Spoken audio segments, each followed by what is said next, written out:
Tahimik na nakaupo si Abel sa gilid ng kanyang kama habang hawak ang kanyang cellphone. Nag-reply siya sa message ng nobya niyang si Elisa na susunduin niya ito sa bahay nito ng gabing yon. Tumayo si Abel at kinuha ang helmet at susi ng kanyang motor. Lumabas siya ng kanyang kwarto at naglakad palabas ng pinto ng kanilang bahay. Ngunit nang hahawakan na niya ang doorknob, ay narinig niya sa likuran ang malaking boses ng ama niyang si Abraham. Abel, saan ka na naman ba pupunta? Abay gabing-gabi na. Hindi nagsalita si Abel. Nanatili siyang nakatalikod sa kanyang ama. Abel, ano ba? Huwag ka magpanggap na hindi mo ako naririnig. Saan ka pupunta? At sino na naman kikitain mo? Ano ba, Papa? Hindi na ako bata para bantayan mo ako ng 24 oras. Hindi mo na rin kailangan alamin kung saan pa ako pupunta at sino kasama ko. Hindi ka na pwedeng umalis, Abel. Dito ka lang. Wala kang pakialam, Papa, kung saan ako pupunta. At pwede ba? Kung iniisip mo na magpapapigil ako sa'yo, nagkakamali ka. Hindi mo ba naiintindihan? Delikado sa labas. May nawawala na namang tao kanina.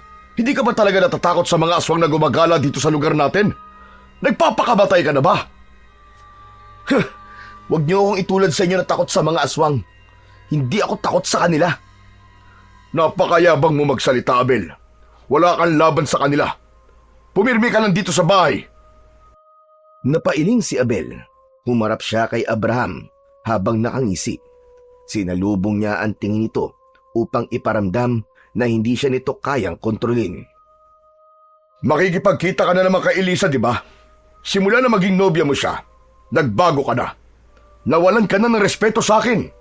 Hindi mo na rin kilala ang Diyos dahil sa Kanya. Ha! Si Elisa? Siya ang sinisisi mo? Hindi mo ba naisip na ikaw ang dahilan kung bakit ako nagbago? Bakit hindi mo isisi sa sarili mo kung bakit ako nagkakaganito, Papa?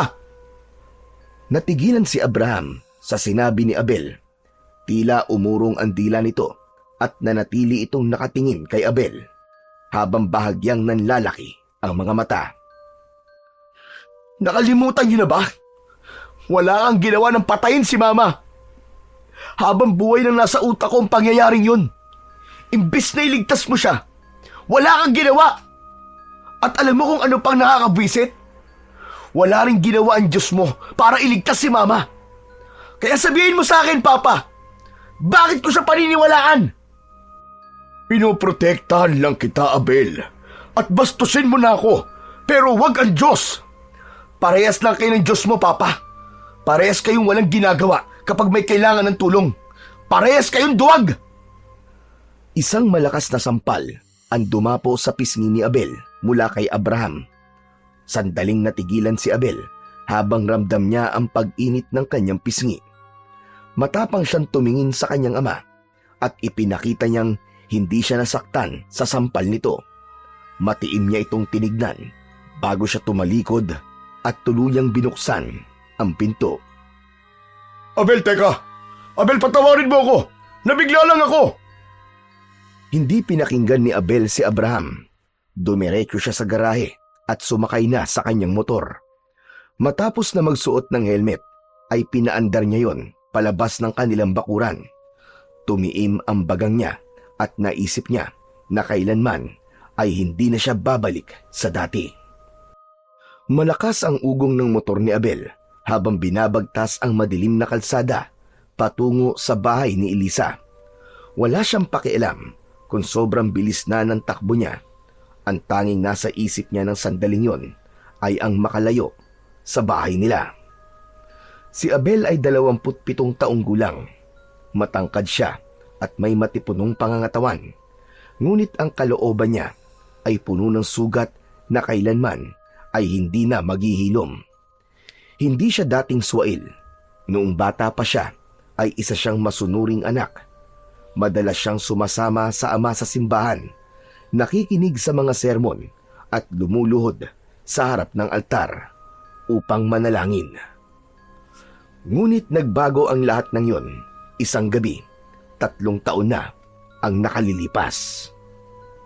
Sumalakay ang mga aswang sa bahay nila. pinamumunuan ni Gaspar. Ilang taon na ring dahilan ng takot ng mga tao sa lugar nila, sina Gaspar.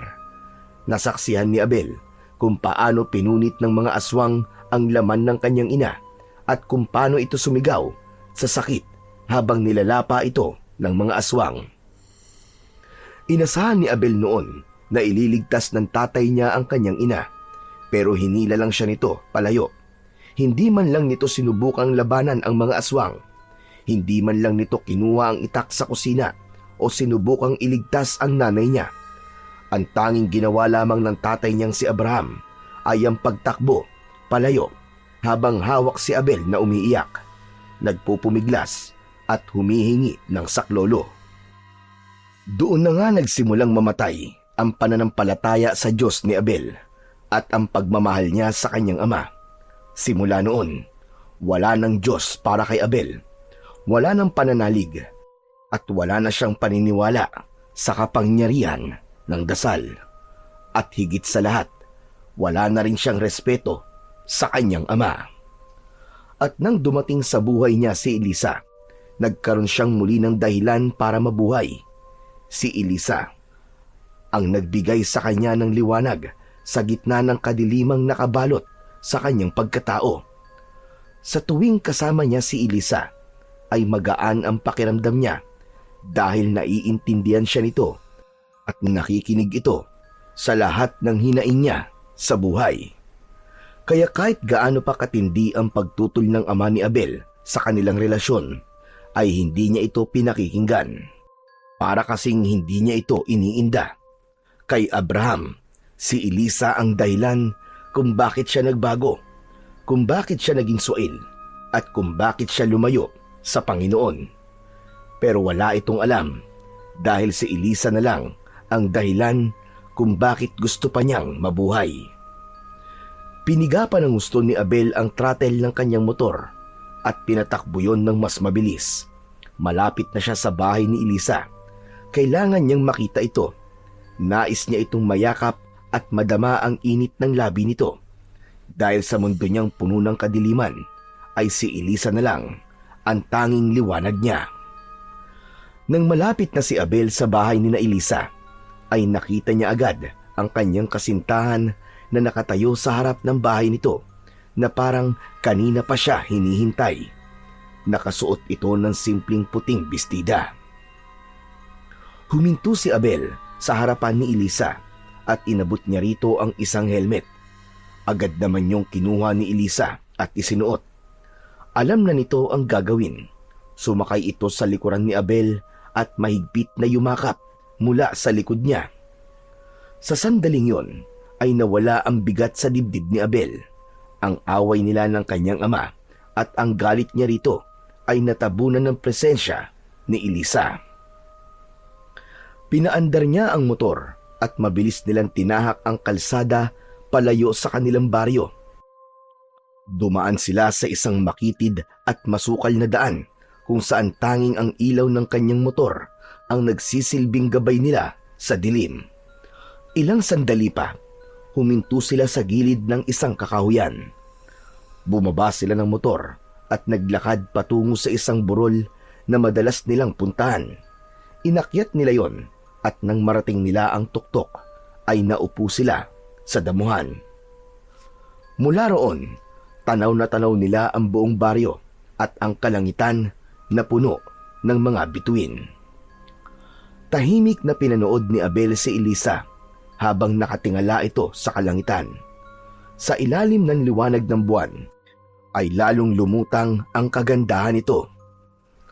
Makinis ang kutis ni Elisa at meron itong mahabang buhok na bahagyang sinasayaw ng hangin.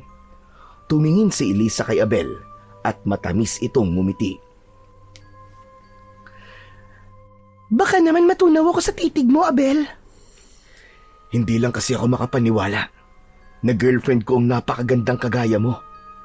Sus, nambola ka pa talaga. Hindi ako nambobola, totoo yun. Pero mabuti't pinayagan kang lumabas ng nanay at tatay mo, no? Ano ka ba? Sino ba nagsabi sa'yo na pinayagan ako? Tumakas lang kaya ako. Alam mo naman, na kapag sinabi mong gusto mo makipagkita, Gagawa't gagawa talaga ako ng paraan para makipagkita sa'yo. Napangiti si Abel. Alam niyang malapit sa pamilya si Elisa, pero sa kanya ay handa nitong suwayin ang mga magulang nito kahit paminsan-minsan. Matigas din pala ang ulo mo, no? Aba, kung matigas ang ulo ko, paano ka na lang?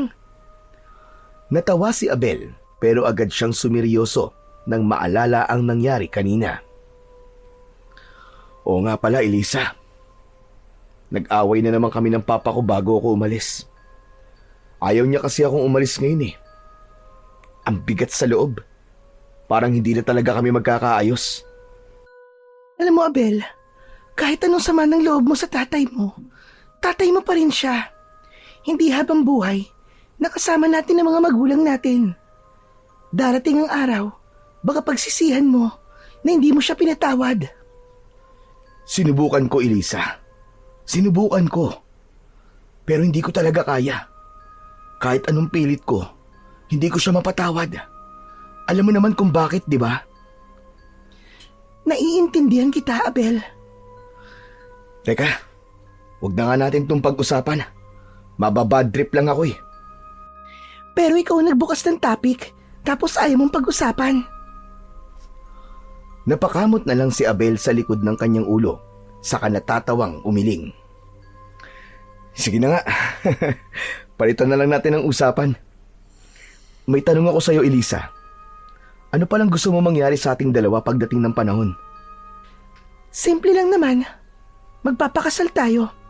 Titira tayo sa malayo, sa isang lugar na tahimik kung saan walang problema. Tapos magtatayo tayo ng maliit na negosyo.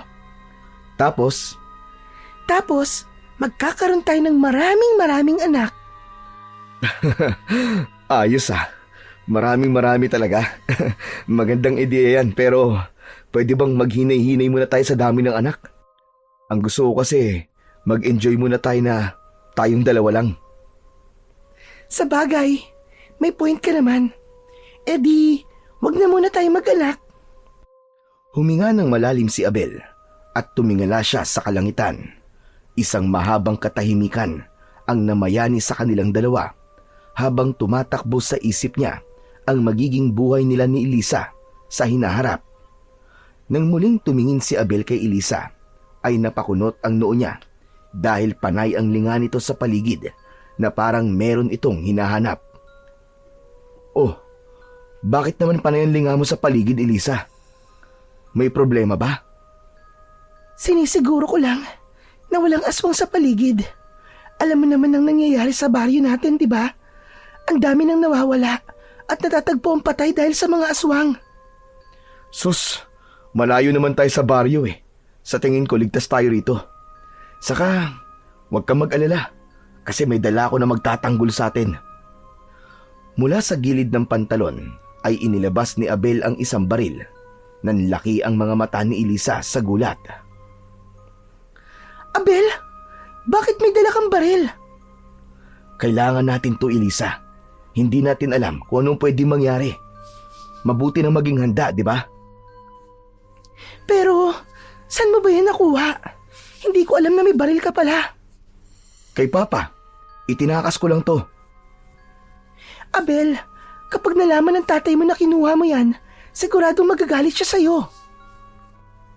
Napangisi si Abel dahil wala siyang pakialam kahit magalit pa sa kanya ang tatay niya. Sa dami ng baril ni Papa, sigurado kong hindi niya mapapansin na nagkulang yun. May isang kwarto sa bahay namin na punong-puno ng baril. Mga koleksyon ni Papa. Pero alam mo ba, Elisa? Sa dinami-dami ng baril ni Papa, kahit isa sa mga baril na yon ay wala man lang siyang nagamit para iligtas si Mama nun sa mga aswang. Tahimik na tumitig si Elisa sa kanya at hinawakan nito ang isa niyang kamay at marahan nito yung pinisil. Abel, naiintindihan ko ang nararamdaman mo. Pero sana, isang araw, mahanap mo sa puso mong pagpapatawad. Hindi sumagot si Abel.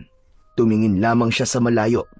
Nang sandaling yun, sigurado siya na hindi pa niya kayang patawarin ang kanyang ama. Maya-maya pa ay umusog si Abel palapit kay Elisa. Malamig ang hangin, ngunit ramdam na ramdam ni Abel ang init ng katawan ni Elisa nang dumikit siya rito. Dahan-dahan niyang inilapit ang kanyang mukha sa dalaga habang nakatitig siya sa malambot nitong labi. Ngunit bago niya maidikit ang labi niya sa labi ni Elisa, bigla itong lumingon sa paligid. Abel, ano ba? Baka may makakita sa atin dito. Sino bang makakakita sa atin dito? Ang mga alitaptap? Mga ibon? O baka naman natatakot kang may paniki na nakatingin sa atin? Natawa si Elisa sa sinabi ni Abel. Sa gitna ng pagtawa nito, hindi na nagdalawang isip si Abel. Hinawakan niya ang pisngi ng dalaga at marahan niyang inilapit ang kanyang mukha dito. Huminto si Elisa sa pagtawa at naglapat na ang kanilang mga labi. Subalit sa gitna ng katahimikan ng gabi, isang mahinang kaluskos ang narinig nila. Mabilis na tumayo si Abel at dinukot ang baril mula sa kanyang pantalon. Sino yan? May baril ako para sa kaalaman mo! Walang sumagot kay Abel. Tumayo na rin si Elisa at humawak ito sa braso ni Abel. Abel, umuwi na lang tayo. Sige na. Natatakot na ako dito. Okay, sige. Aalis na tayo. Ramdam ni Abel ang panginginig ng kamay ng dalaga. Muli niyang iginala ang tingin sa paligid upang makasiguro na walang ibang tao o kung anong nilalang ang naroon, ngunit wala siyang nakitang kahit na anong kakaiba. Nagbugtong hininga si Abel, saka ibinalik ang baril sa kanyang pantalon. Mabilis nilang tinahak ang daan pababa sa burol habang hawak niya ang kamay ni Elisa. Tahimik silang naglakad habang kapwa sila alerto sa kanilang paligid. Nang marating nila ang kinaroroonan ng motor, ay agad silang sumakay at pinaandar na yun ni Abel palayo sa lugar na yon. Nang makalayo sina Abel sa lugar kung saan sila nagtungo ni Elisa, ay bahagya niyang binawasan ang bilis ng takbo ng kanyang motor. Nais pa niyang makasama ng mas matagal ang kanyang nobya, pero kahit na anong bagal ng pagpapatakbo ang gawin niya, ay hindi niya namalayan na nasa harapan na sila ng bahay ni Elisa. Bumaba si Elisa ng motor. Hinubad nito ang helmet, sabay abot kay Abel.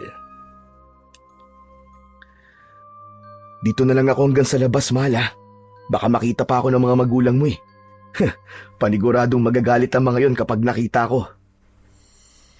Mag-iingat ka sa pag-uwi mo, Abel, ha? Dahan-dahan ka sa pagmamaneho.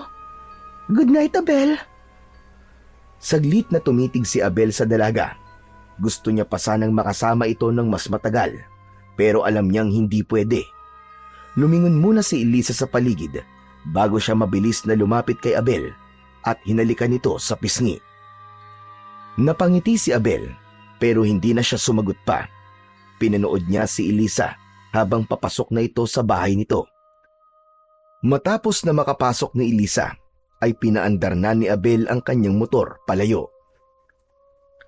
May malaking ngiti si Abel nang pumasok siya sa bahay nila, pero ang ngiting yun ay agad na nawala nang makita niya ang ama niyang si Abraham na nasa sala. Nakaupo ito sa malambot na sofa at maitim na nakatingin sa kanya. Pinili ni Abel na wag na lang itong pansinin at dumiretso sa kanyang kwarto, pero bago pa siya makalagpas, nagsalita ang kanyang ama. Abel, kailangan natin mag-usap. Wala akong gana makipag-usap sa'yo. Saka sa pagkakaalam ko, wala naman tayong dapat pag-usapan. Kahit ilang beses ko nang sinabi ito sa'yo, anak, pero sasabihin ko pa rin. Hindi ko pinabayaan ang nanay mo. Iniisip ko lang ang buhay mo. At alam ko rin na yun din ang gusto niyang gawin ko. Napahinto si Abel at naikuyom niya ng mariin ang kanyang mga kamay. Kung lumaban ako ng gabing yun, malamang kasama tayong dalawa sa napatay ng mga aswang. Sana nga kasama na lang ako sa pinatay ng mga aswang. Mas gugustuhin ko pang namatay na lang ako kaysa habang buhay kong dalhin tong sakit sa puso ko kasi wala na si Mama. Hindi na hinintay ni Abel ang sagot ni Abraham. Mabilis siyang naglakad papunta sa kanyang kwarto at malakas na isinara ang pinto na yumanig sa katahimikan ng kanilang bahay. Kinabukasan ng umaga, tahimik na nag-almusal sina Abel at Abraham sa mahabang kahoy na mesa sa kanilang bahay. Normal na sa kanilang dalawa na hindi nag-uusap kapag kumakain. May kalumaan na ang bahay nila pero halatang marangya sa laki at sa mamahaling kagamitan. Habang humihigop ng kape si Abel, ay nagsalita ang kanyang ama. Abel, may natagpo ang patay kanina madaling araw malapit sa gubat. Nakakaawa kasi buntis ang pinatay ngayon ng mga aswang. Wakwak ang tiyan at wala nang sanggol sa loob ng kanyang tiyan. Wala talagang awa mga aswang na yon. Wala na silang pinipiling biktimahin. Nagkunwari si Abel na hindi niya narinig ang sinabi ni Abraham. Alam niya na gumagawa lang ito ng paraan para magkausap silang dalawa. Kaya ayokong lumalabas-labas ka ng gabi, Abel. Ayoko may mangyaring masama sa'yo. Huwag mo sana masamain ang pagbabawal kong yun sa'yo dahil wala akong ibang gusto kundi ang protektahan ka, anak. Kaya kong ipagtanggol ang sarili ko. Hindi na ako bata. Kung taong makakaharap mo, baka may laban ka pa. Pero kung mga alagad ni Gaspar, ay ibang usapan na yun, anak. Alam mo kung gaano kasama si Gaspar. Hindi titigil si Gaspar hanggang hindi nauubos sa mga tao rito. At alam mo kung bakit. Muling nagbalik sa alaala ni Abel ang mga kwento nung bata pa siya. Matagal nang may alitan ang baryo nila at si Gaspar. Nung una, palihim lang kung umatake ang mga aswang. Pero isang gabi, natuntun ng mga taga-baryo ang asawa ni Gaspar na isa ring aswang.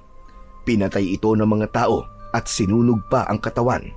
Simula noon, isinumpa ni Gaspar na maghahasik siya ng takot at kamatayan sa lugar na yon.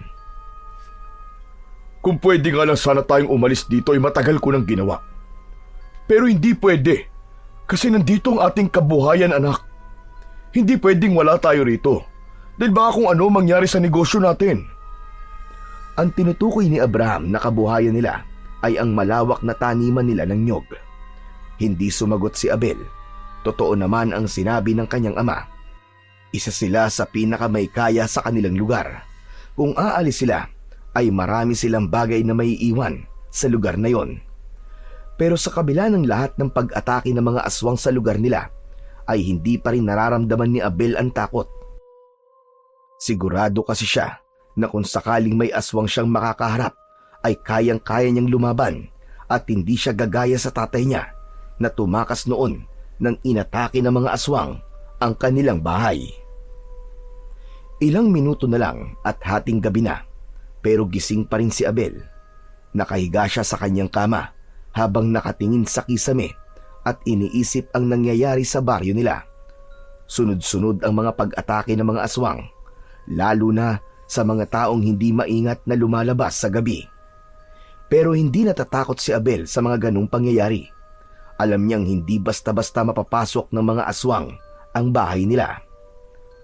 Matapos ang nangyari noon na pinasok sila ng mga aswang, ay nagpatayo si Abraham ng mas matibay na bahay. Mula sa simpleng kahoy na tahanan, naging isang konkretong bahay yon na may matataas na pader at matitibay na bakal sa bawat bintana. Napaigtad si Abel nang biglang tumunog ang kanyang cellphone na nasa tabi niya. Kinuha niya yon at nang makita niya ang pangalan ni Elisa sa screen, ay agad niya yung sinagot. Elisa? Elisa, napatawag ka. Bakit gising ka pa? Ikaw nga, gising ka pa rin yata eh. Alam mo ba kung anong meron bukas? Bukas? Wala naman ako naaalala na espesyal na araw bukas ha. May okasyon ba? Grabe ka naman. Nakalimutan mo na.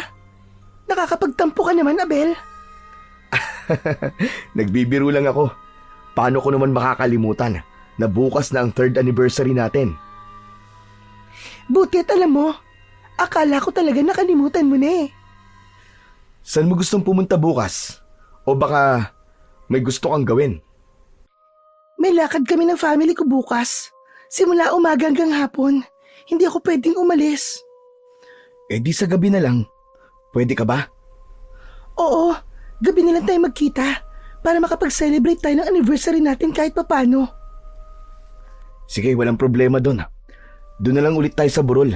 Alam mo na, espesyal ang lugar na yun para sa atin, di ba? O sige, Abel.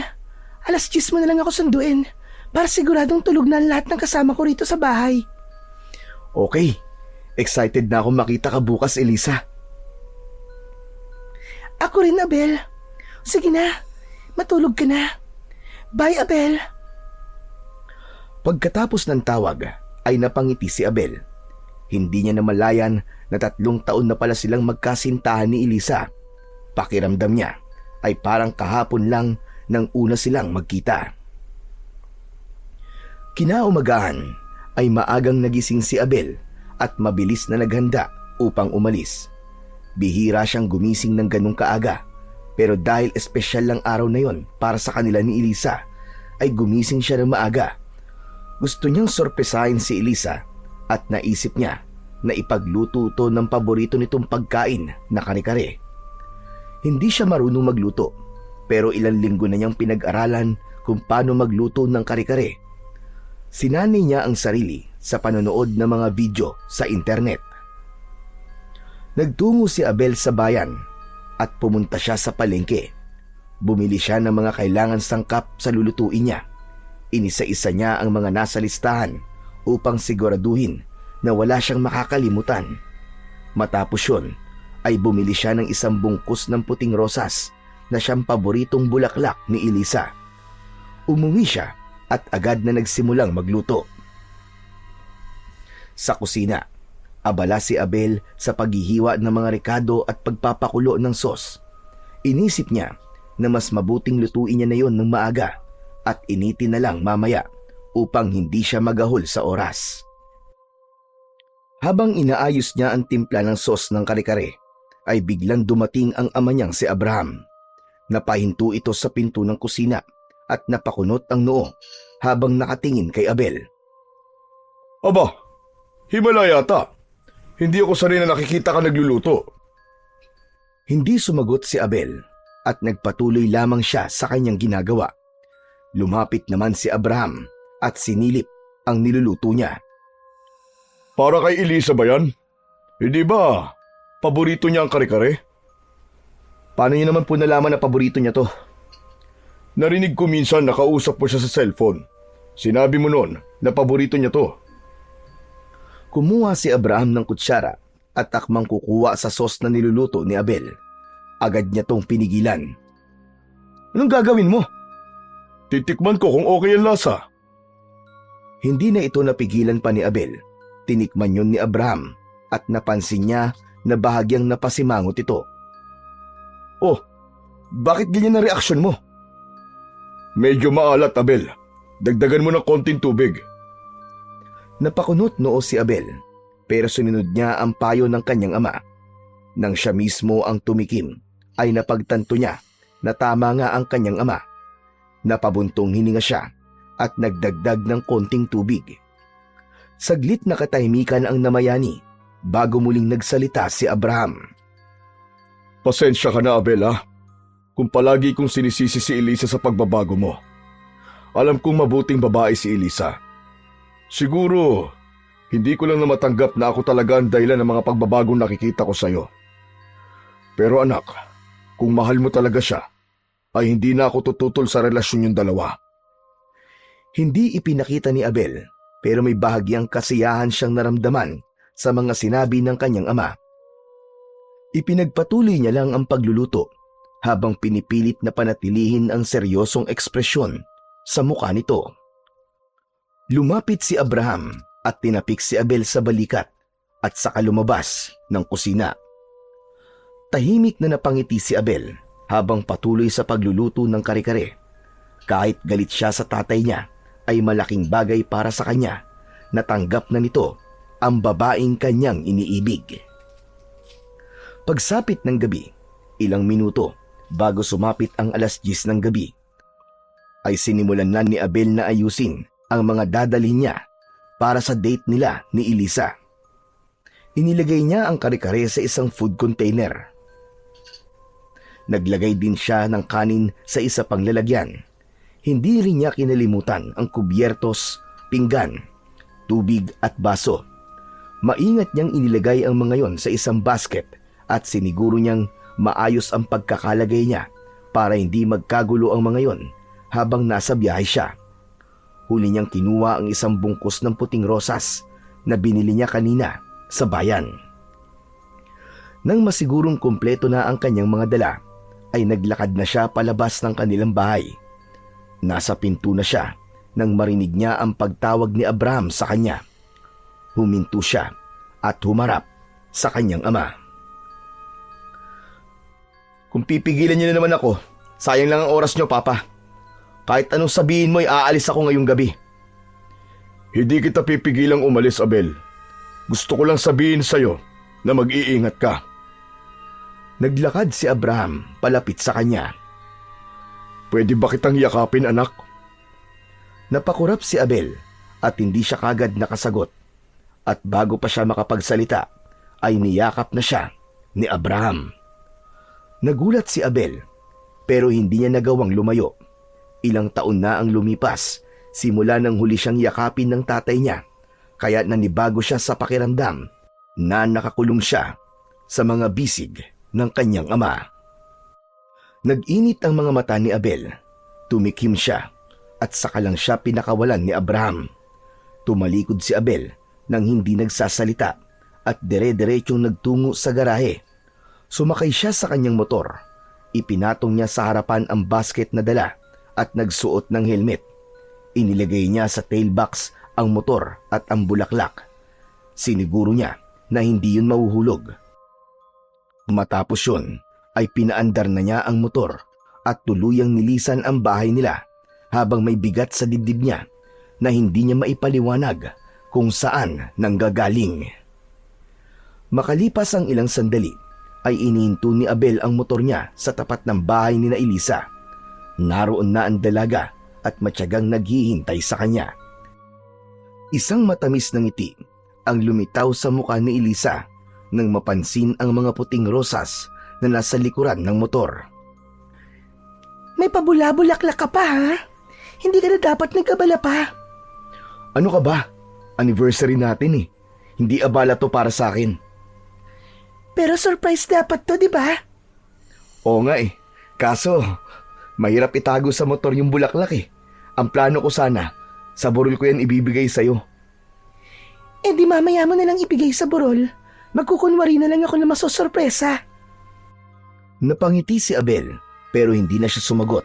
Sinipat niya ang paligid at siniguro niyang walang sino mang nakatingin sa kanila mula sa loob ng bahay ni na Elisa. Ang mabuti pa umalis na tayo. Baka makita pa tayo ng nanay at tatay mo eh. Mapurnada pa tong date natin. Mabuti pa nga. Tara na. Inabot ni Abel kay Elisa ang helmet nito.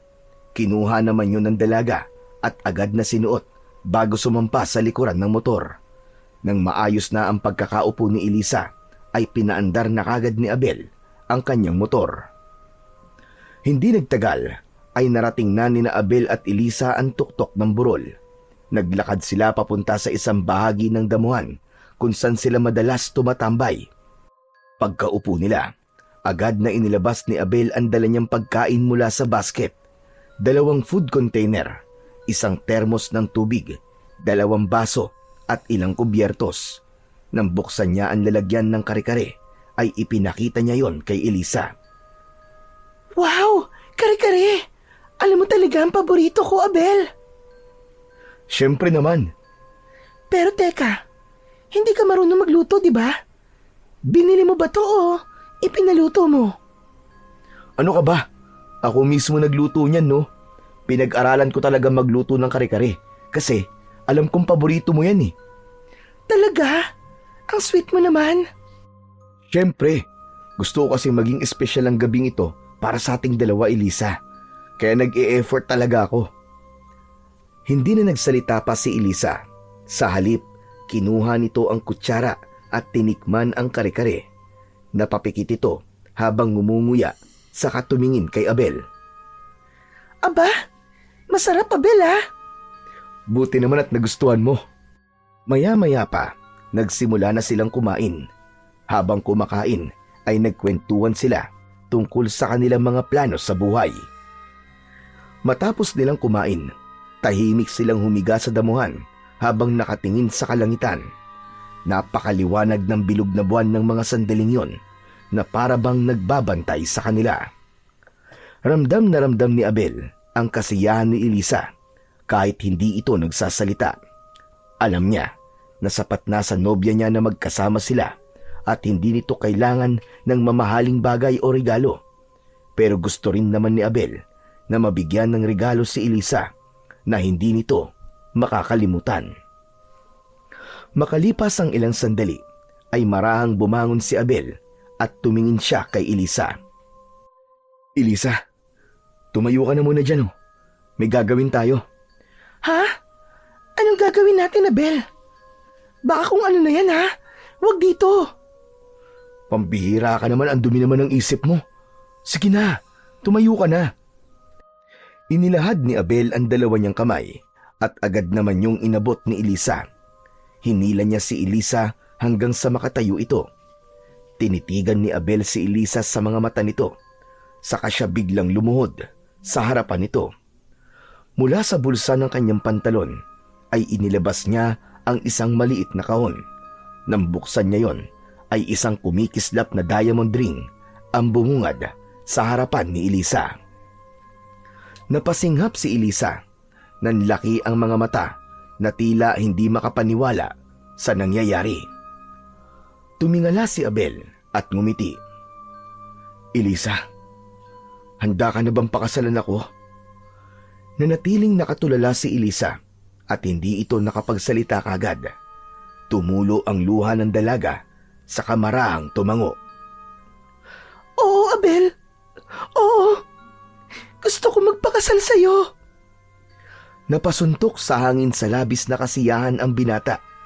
Maingat niyang kinuha ang singsing mula sa kahon at sinuot yun sa daliri ni Elisa.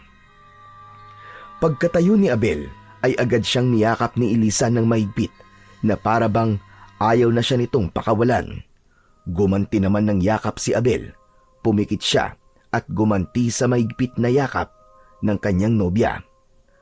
Habang magkayakap ang dalawa, ay nakarinig sila ng yabag sa kung saan. Lumingon sila sa pinagmumula ng tunog at nagulat sila nang makita ang isang grupo ng kalalakihan na nakatayo ilang metro lamang ang layo sa kanila. Agad na inilagay ni Abel si Elisa sa kanyang likuran. Nanlamig ang buong katawan ni Abel nang makita kung sino ang nasa unahan ng mga lalaki. Walang iba kundi si Gaspar, ang pinuno ng mga aswang sa kanilang baryo. Nakangisi ito at may mapanuksong ekspresyon sa muka. Napakaganda naman ng eksenang naabutan namin. Sige lang, huwag kayong mahiya. Ituloy niyo lang ang inyong ginagawa. Umalis na kayo! Nananahimik kami rito! Kanina pa kami naglalakad sa baryo. Tila lahat ng tao ay nag-iingat na sa amin. Kaya naisipan namin magtungo rito. Hindi naman namin inaasahan na dito pala kami makakahanap ng pagkain namin ngayong gabi. Aba, maganda yata ang dalagang kasama mo. Nobya mo ba siya? Huwag mo siyang gagalawin! Kung ayaw niyo masaktan, umalis na kayo rito! Mabilis na hinugot ni Abel ang baril mula sa gilid ng kanyang pantalon at itinutok yon kay Gaspar. Ngunit sa halip na matakot, tumawa lang si Gaspar at sa isang iglap, nag-anyong aswang na sina Gaspar at ang lahat ng mga lalaking kasama nito. Tila may isang kumpol na mga halimaw sa kanilang harapan. Bakas sa mukha ng mga aswang ang labis na gutom at pagkauhaw sa sariwang dugo. Bagamat nakakatakot, ay hindi nagpatinag si Abel. Mahigpit niyang hinawakan ang kamay ni Elisa at hinatak niya ito sa kabilang bahagi ng burol. Elisa! Takbo! Walang pag-aalinlangan na sumunod si Elisa kay Abel. Narinig nila ang nakakakilabot na pag-angil ng mga aswang na nakasunod sa kanila. Lumingon saglit si Abel. Itinutok niya ang baril sa mga aswang at nagpaputok siya ng sunod-sunod.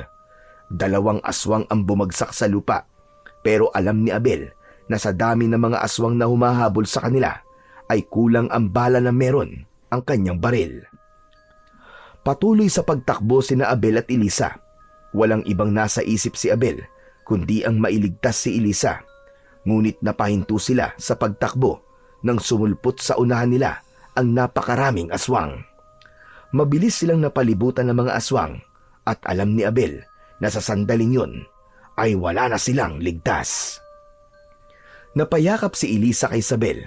Nanginginig sa takot ang dalaga habang umiiyak. Abel, ayoko pang mamatay. Hindi ka mamamatay, Elisa. Hindi tayo mamamatay. Pinapangako ko yan sa'yo. Niyakap ni Abel si Elisa.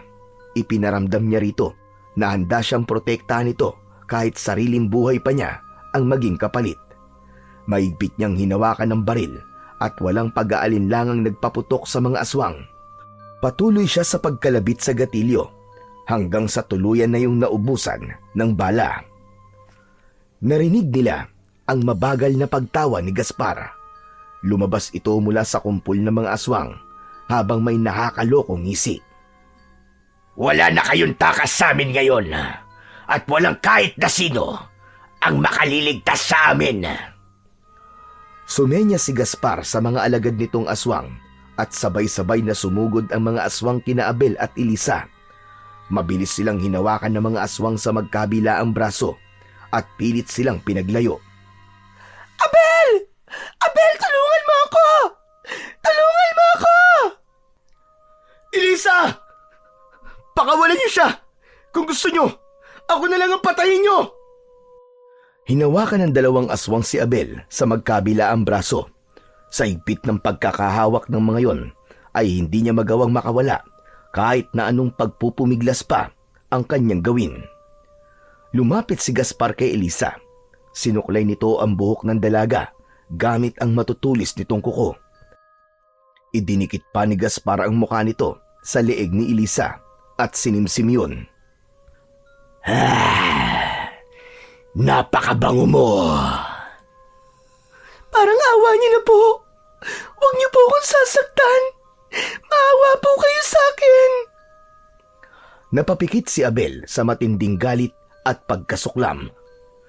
Hayop ka! Hayop ka, Gaspar! Pakawalan niyo siya! Papatayin ko kayong lahat! Lumingon si Gaspar sa kanya habang nakangisi. Hindi nagtagal ay bumalik ang tingin nito kay Elisa.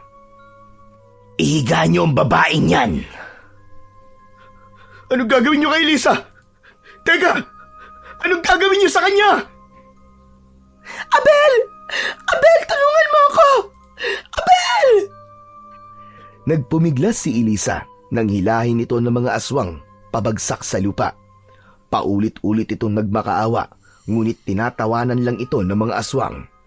Nang tuluyang maihiga ng mga aswang si Elisa, ay lumuhod si Gaspar sa tabi ni Elisa at sinira nito ang damit ng dalaga gamit ang mga kuko nito. At sa mismong harapan ni Abel ay pinagsamantalahan ng pinuno ng mga aswang ang kanyang nobya. Halos mabaliw si Abel ng sandaling yon. Nanginginig ang buo niyang katawan habang patuloy siyang nagpupumiglas mula sa pagkakahawak ng mga aswang.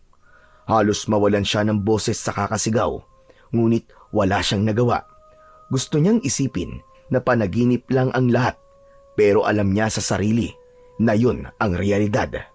Ang mga kuko ng mga aswang na nakahawak sa kanya ay mas lalong lumalim sa kanyang laman, habang pinipigilan siyang makalapit kay Elisa.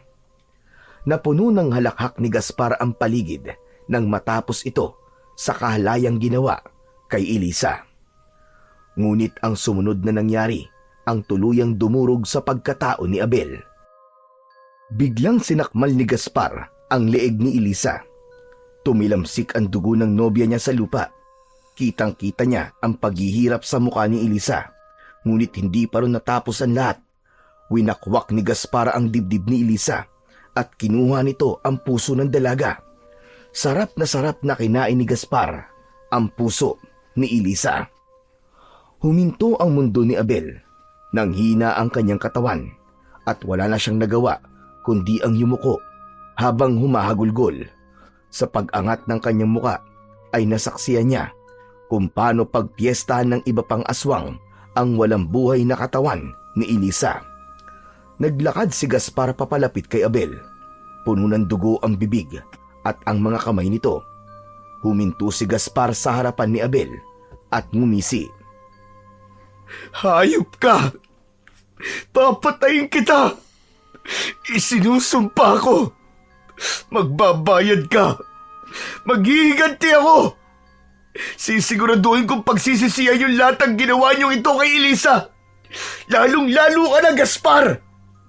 Ipaparamdam ko sa'yo ng triple!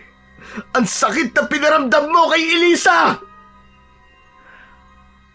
Papatayin mo ko? Paano mo gagawin yon kung mauuna ka nang mamatay?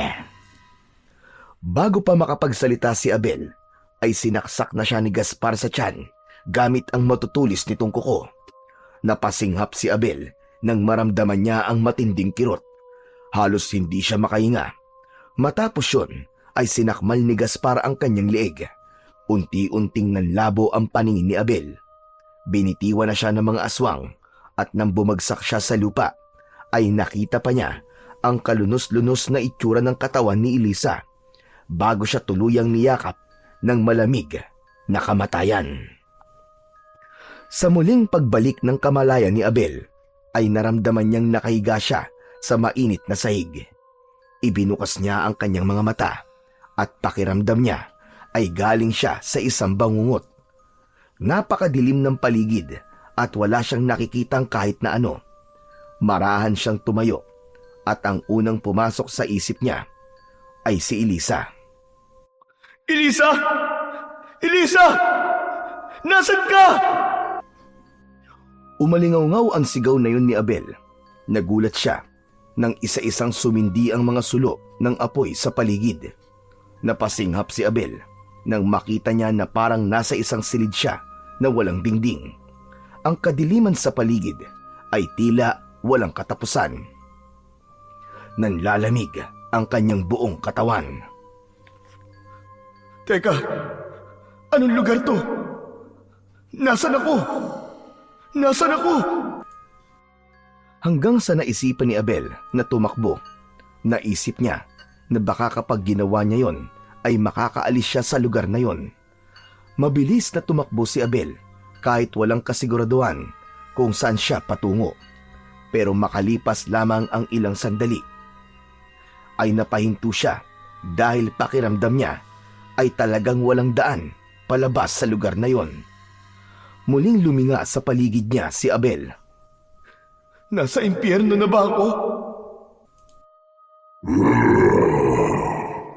Wala ka sa impyerno, Abel. Nagulat si Abel nang may marinig siyang malaki at malalim na boses. Sinundan yun ng mabibigat na yabag mula sa kanyang likuran. Mabilis siyang lumingon at muntik na siyang matumba sa nakita niya. Isang nilalang ang nakatayo ilang hakbang mula sa kanya. Napakalaki nito at halos doble ang taas sa kanya. Ang balat nito ay kulay abo at magaspang na parang balat ng buhaya. Meron din itong mahahabang sungay na maihahalin tulad sa sungay ng isang kambing. Pulang-pula ang mga mata nito at ang mga ngipin nito ay matutulis. Sa likod nito ay may isang pares ng napakalaking pakpak na parang sa paniki. Sa kabila ng nakakakilabot na itsura ng nilalang na yun, ay hindi nagpakita ng takot si Abel. Isa ka ba sa mga alagad ni Gaspar? Nagkakamali ka.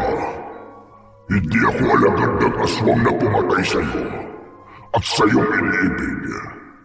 Ang pangalan ko ay Gomorio. Isa akong demonyo at dito ako nakatira sa lugar na kinaroroonan mo ngayon. Napakunot ang noon ni Abel sa kanyang mga narinig. Kung ganun, patay na ako. Tama ka. Ngunit may paraan pa. para bumalik ka sa mundo ng mga buhay upang maisakatuparan mo ang huling sinabi mo bago ka mamatay. Ang paghihiganti ko kay Gaspar.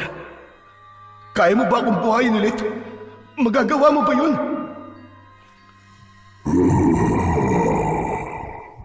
Kayang-kaya ko, Abel. Pero isa kang demonyo. Sigurado ako na merong kapalitang pagbuhay mo sa akin. Matalino ka, Abel. Alam mong walang libre sa mundo ng mga tulad ko. Simple lang ang kapalit na hihingin ko sa'yo. Sa oras na natupad mo na ang iyong paghihiganti, ay mapupunta sa akin ang iyong kaluluwa. Biglang natigilan si Abel. Nakaramdam siya ng matinding kaba. Gusto niyang ipaghiganti si Elisa, pero hindi siya sigurado kung kaya ba niyang ibigay ang kanyang kaluluwa sa isang demonyo. Tahimik na tinignan ni Gomorio si Abel at tila napansin nito ang pag-aalinlangan niya.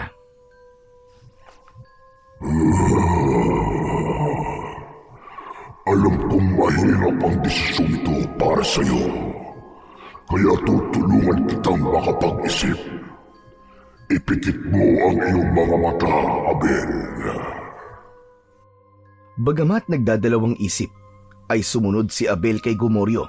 Pumikit siya at agad siyang binalot ng isang nakakatakot na pangitain.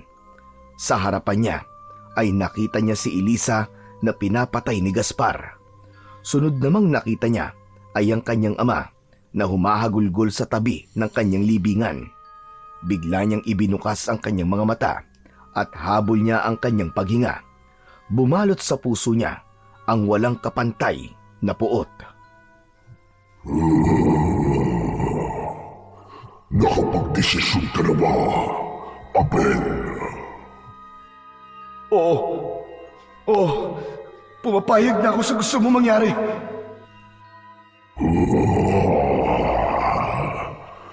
Magaling. Tama ang iyong desisyon. Sigurado ko na hindi mo ito pagsisisihan. Inilabas ni Gomorio ang isang patalim. Gamit yon ay hiniwaan nito ang sariling palad. Inabot ng demonyo ang patalim kay Abel at kahit hindi siya sigurado sa kung ano ang kanyang gagawin, ay tinanggap niya yon. Teka, anong gagawin ko sa patalim na ito?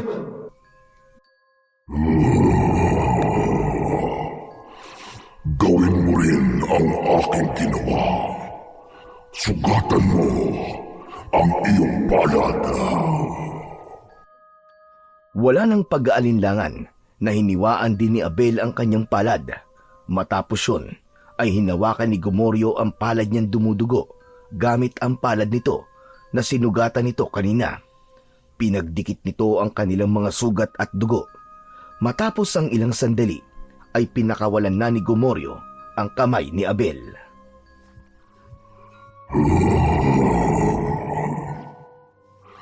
Ngayon ay ganap na ang ating kasunduan. Hindi na ito mababali at hindi na rin mababawi. Hindi nagtagal ay inilahad ni Gomorio ang isa nitong palad. Nakita ni Abel sa palad ng demonyo ang isang kwintas na may palawit na itim na batong kumikinang sa dilim. Hindi ka maaaring bumalik sa mundo ng mga buhay nang wala kang sandata. Inabot ni Gomorio ang kwintas kay Abel na agad naman niyang kinuha. Teka Gomorio, ano to? Ano tong batong ito?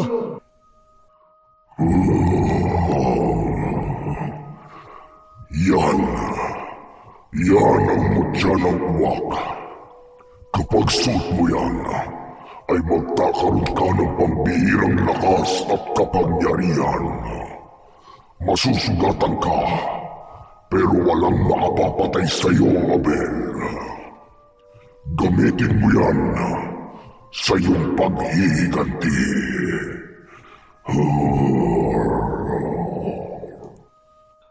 Tinitigan ni Abel ang mutya ng uwak at naramdaman niya ang kakaibang enerhiya mula rito. Biglang lumakas ang hangin sa paligid at kasabay nun ay ang sunod-sunod na pagkamatay ng mga sulo ng apoy. Muling binalot ng kadiliman ang paligid hanggang sa bumigat ang pakiramdam ni Abel. Nakaramdam siya ng matinding antok.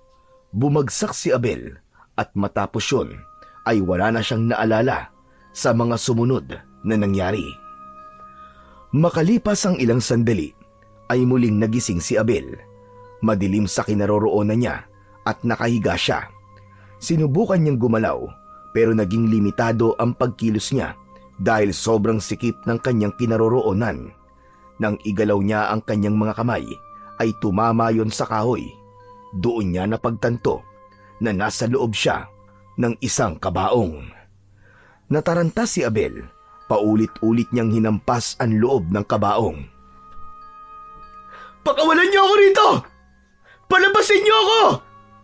Buhay pa ako! Tulong! Tulong! Hanggang sa naisip ni Abel na walang silbi ang pagsisisigaw niya dahil sigurado siya na nasa ilalim na siya ng lupa. Imposibleng may makarinig pa sa kanya. Kaya't kinalma niya ang kanyang sarili at nag-isip ng dapat niyang gawin. At doon niya naalala si Gomoryo at ang mutya ng uwak na ibinigay nito sa kanya. May naramdaman na mainit si Abel sa kanyang dibdib. Hinawakan niya yon at doon niya nalaman na nakasuot na sa leeg niya ang mutya ng uwak. Nang mahawakan niya ang mutya, ay naramdaman niya ang mabilis na pagdaloy ng enerhiya ng mutya sa buo niyang katawan. Para bang may apoy na sumiklab sa kanyang dugo. Ang panghihina na nararamdaman niya kanina ay nawala at napalitan ng kakaibang lakas. Isang malalim na paghinga ang pinakawalan ni Abel at sa kanya sinuntok ng paulit-ulit ang ibabaw ng kabaong. Nang tuluyang nawasak yon, ay mabilis na bumuhos papasok ang malamig na lupa. Pinilit niyang igalaw ang kanyang braso at isiniksik niya ang kanyang mga kamay sa siwang ng kabaong. Mas lalo pa niyang sinira ang kabaong at pagkatapos ay unti-unti siyang bumangon.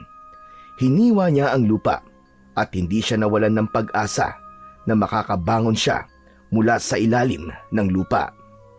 Hanggang sa wakas ay tuluyan nang nakawala si Abel sa sarili niyang libingan. Agad siyang sumagap ng sariwang hangin. Nagtataas baba ang kanyang balikat sa bigat ng kanyang paghinga. Ang katawan niya ay balot ng lupa. Marahang tumayo si Abel at hindi pa rin siya makapaniwala na nabuhay ulit siya. Hinawakan niya ang parte ng kanyang katawan na alam niyang nasugatan dahil kay Gaspar, pero kahit galos o gasgas ay wala siyang nakita o nakapa sa kanyang katawan. Muli niyang hinawakan ang mutya ng uwak sa kanyang leeg. Mainit ang enerhiyang dumadaloy mula rito. Gumagapang yun sa kanyang katawan at sumasabay sa bawat pintig ng kanyang puso. Napatiimbagang si Abel nang maalala niya ang ginawa ni Gaspar at ng mga alagad nito kay Elisa. Mabilis na bumalot ang galit sa kanyang buong pagkatao.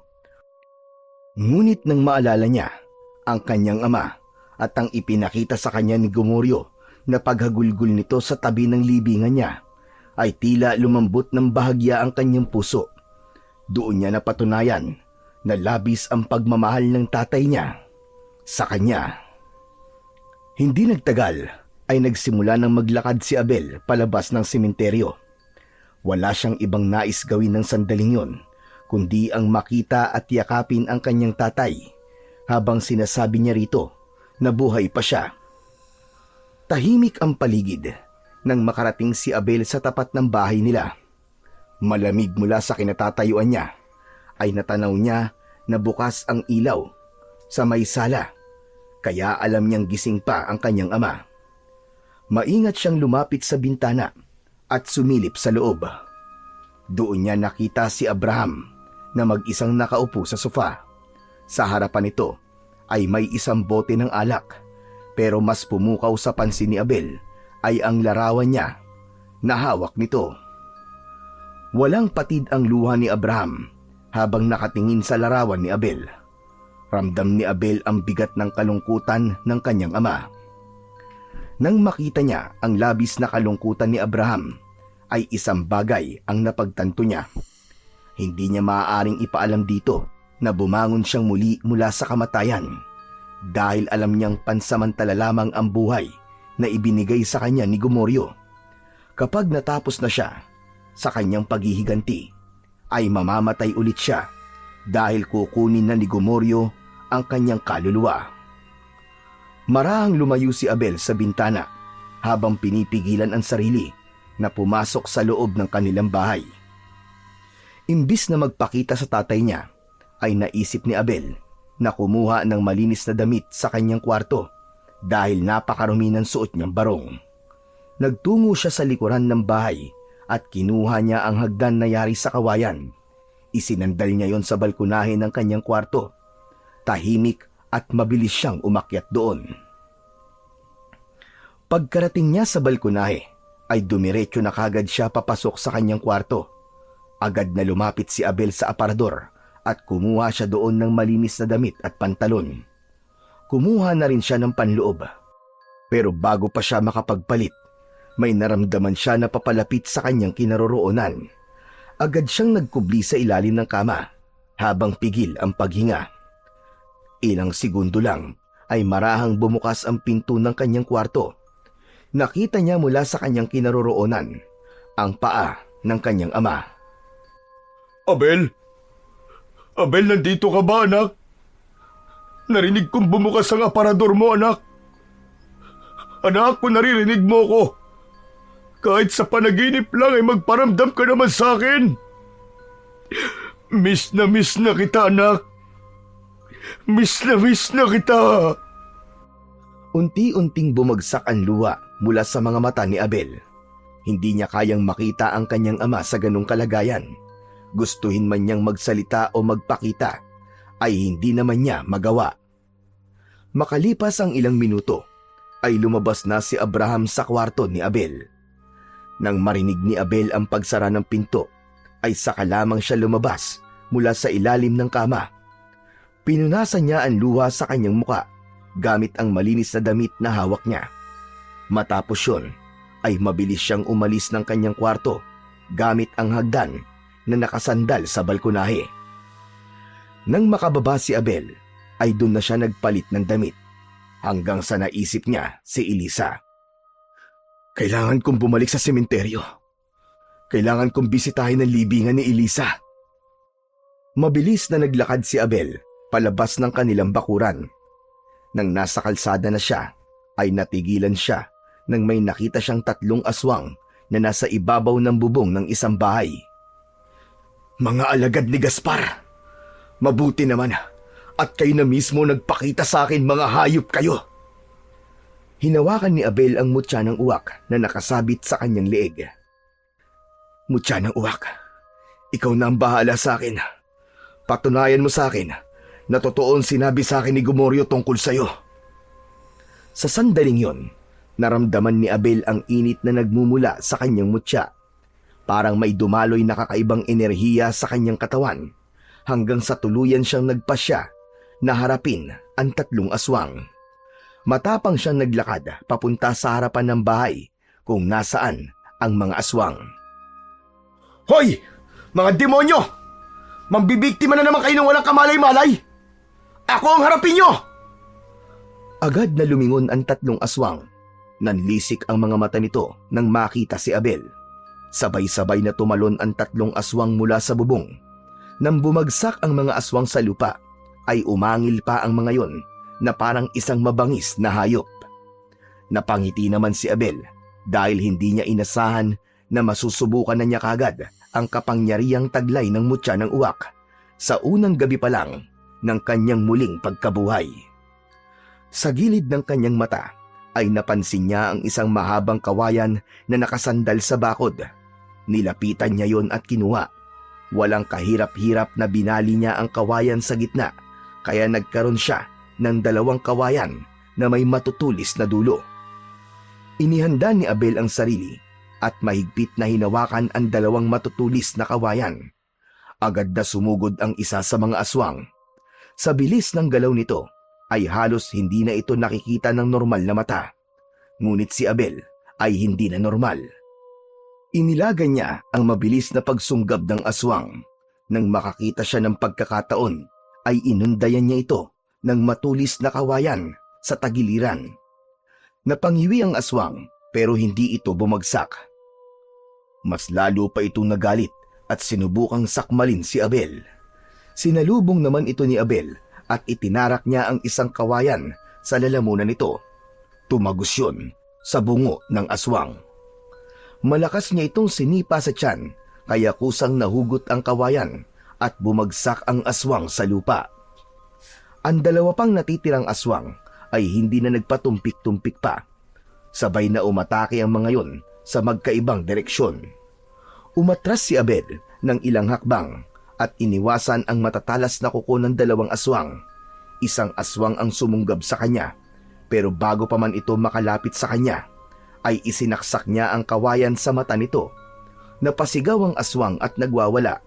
Mabilis na ibinaon ni Abel ang isa pang kawayan sa bunganga ng aswang na agad nitong ikinasawi. Mas lalo nanlisik ang mga mata ng natitirang aswang. Sa isang iglap, naglahong parang anino ang aswang.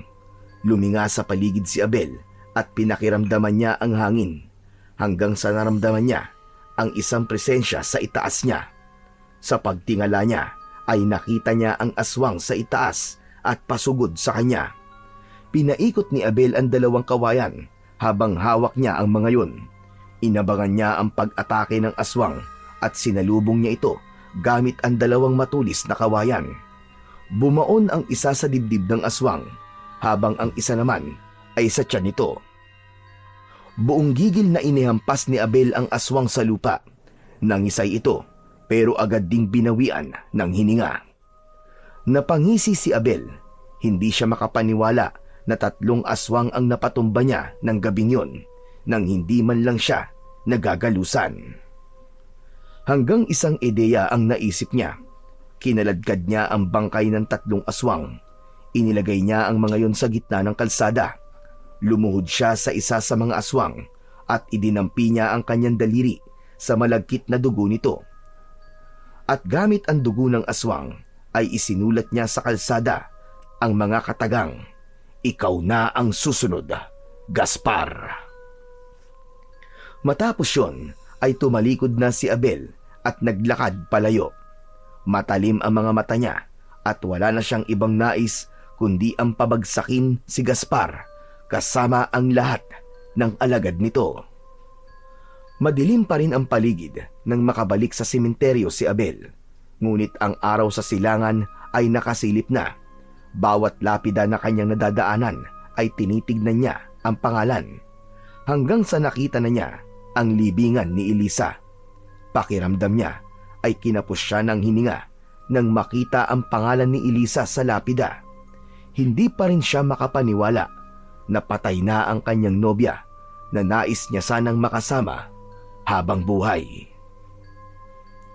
Lumuhod si Abel sa harapan ng libingan ni Elisa. Nanginginig ang kamay niya nang haplusin niya ang malamig na lapida. Sumikip ang kanyang dibdib. Hindi niya napigilan ang pag-agos ng kanyang luha.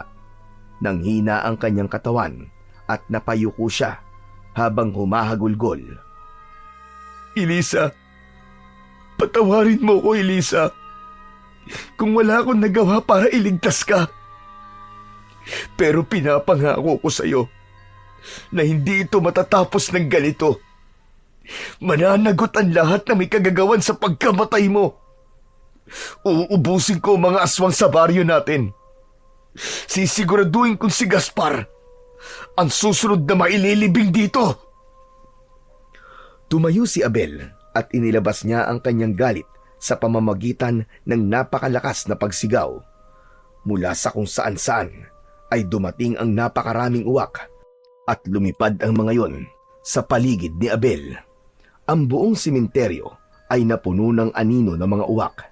Sabay-sabay na humuni ang mga yon na tila ba nakikisimpatya sa pagluluksa at puot ni Abel ng sandaling yon. Nang tuluyan ng sumikat ang araw, ay nagtungong muli si Abel sa kanilang baryo. Sa paglalakad niya, ay nakita niya sa harapan ng isang bahay ang isang itim na jacket na may hood. Kinuha niya yon at isinuot upang walang makakilala sa kanya. Sa isa pang bahay ay may nakita siyang itak na alam niyang magagamit niya sa pakikipaglaban.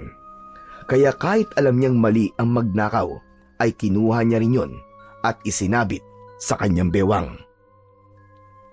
Sa pagdating ni Abel sa sentro ng baryo, ay nakita niyang nagtitipon ang mga tao. Sa harapan ng mga tao ay nakatayo si Gaspar, na galit na galit. Nasa paanan nito ang 3 aswang na pinatay ni Abel kagabi. Napangisi siya dahil alam niyang nakita na ni Gaspar ang nakasulat sa kalsada. Sino? Sino ang may lakas ng loob na gawin ito sa aking mga alagad? Lumingon-lingon si Gaspar sa mga taong naroon. Walang sumagot.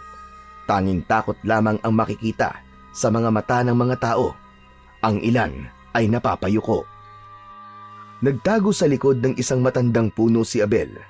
Mataman niyang pinagmasdan si Gaspar. Alam kong naririnig mo ko. Kung sino ka mang hayop ka. Napakalakas ng loob mong pagbantaan ako. Sa tingin mo ba, kaya mo akong patayin? Walang makakatalo sa akin! Maya-maya pa ay bumakas ang isang malademonyong ngiti sa labi ni Gaspar. Masyado ko nang pinatatagal ang paghihiganti kong ito sa baryong ito. Kaya't mamayang gabi, sisiguraduhin kong lahat kayo ay mamamatay na. Bago sumikat ang araw, walang nang matitirang buhay na tao sa baryong ito at paghaharian ko na ang lugar na ito. Napakuyom ang kamao ni Abel. Nag-alab ang galit sa kanyang puso. Muli niyang hinawakan ng itak sa kanyang bewang. Masahol ka pa sa demonyo, Gaspar. Hindi ang mga tao mauubos dito, kundi ikaw at ang lahat ng mga alagad mong aswang. Isinusumpa ko yan. Papatayin ko kayong lahat. Matalim ang tingin ni Abel kay Gaspar. Alam niyang hindi pa yon ang tamang oras para lumantad siya. Pero mamayang gabi, hindi siya papayag na magtagumpay si Gaspar sa plano nitong patayin ang lahat ng tao sa kanilang baryo. Kaya bago pa may makakita kay Abel, ay mabilis siyang umalis sa kanyang pinagtataguan at naglakad na palayo. Hindi mapakali si Abel habang naglalakad. Alam niyang hindi siya maaaring manatili roon dahil masyadong maraming mata ang maaaring makakita sa kanya. Kailangan niya na mapagtataguan, isang lugar na tiyak niyang walang pupuntang tao.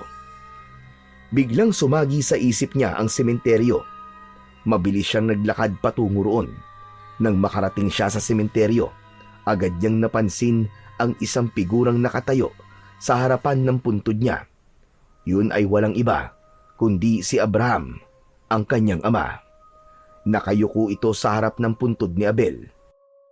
May hawak itong kandila at hindi ito makapaniwala na wala na ang bangkay ni Abel sa libingan nito.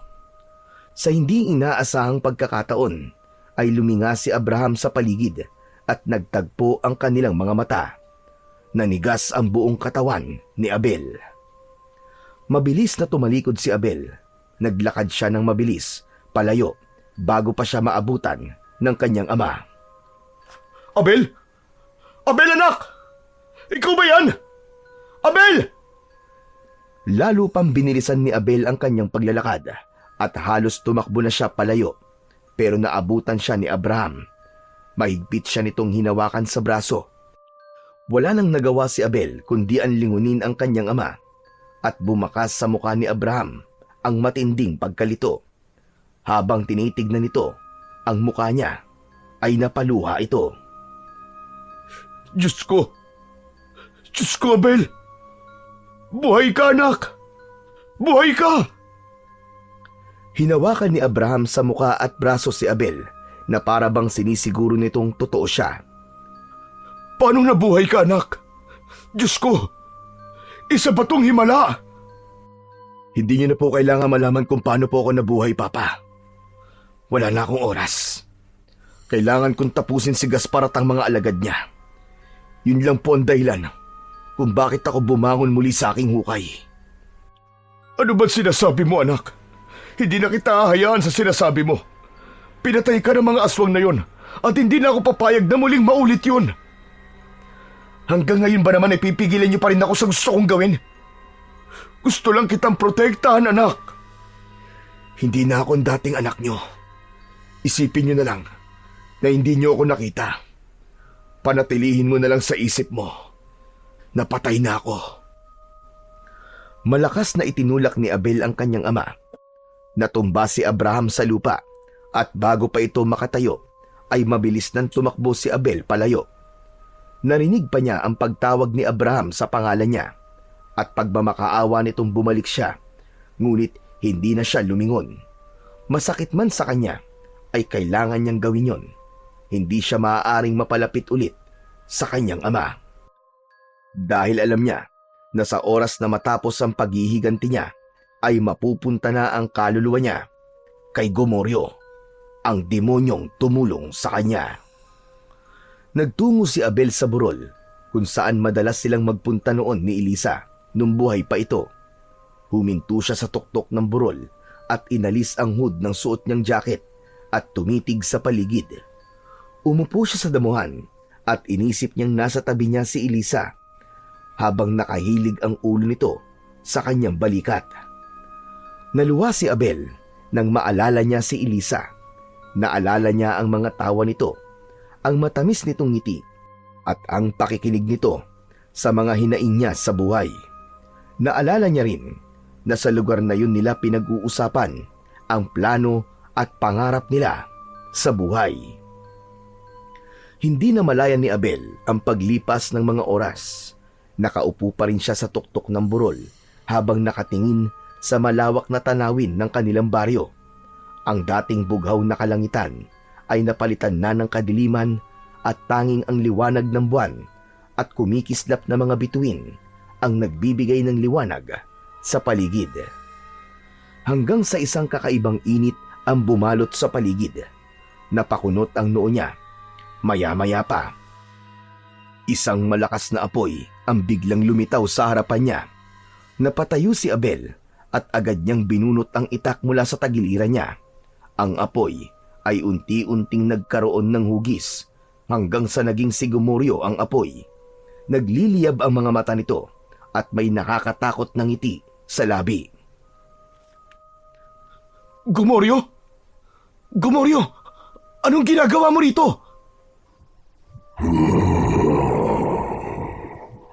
Nais ko lang ipaalala sa iyo na mukhang mapapabilis ang pagtatapos ng paghihiganti mo.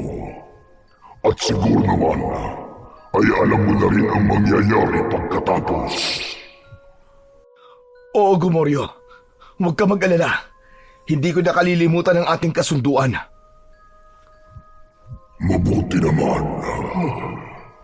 Tandaan mo, Abel, sa oras na huminto sa pagtibok ang puso ni Gaspar, ay siya'y huling pintig ng puso mo. At ang kaluluwa mo ay mapupunta na sa akin. Alam ko yung Gomoryo. Ngayon pa lang, ay handa na akong ibigay sa iyo ang aking kaluluwa. Mabuti kung ganun. Pero Abel, hindi mo ba nararamdaman? Mukhang nagsisimula na ang pagsalakay ni Gaspar sa inyong baryo. Kaya kung ako sa iyo, ay magtutungo na ka ron bago pa mahuli ang lahat.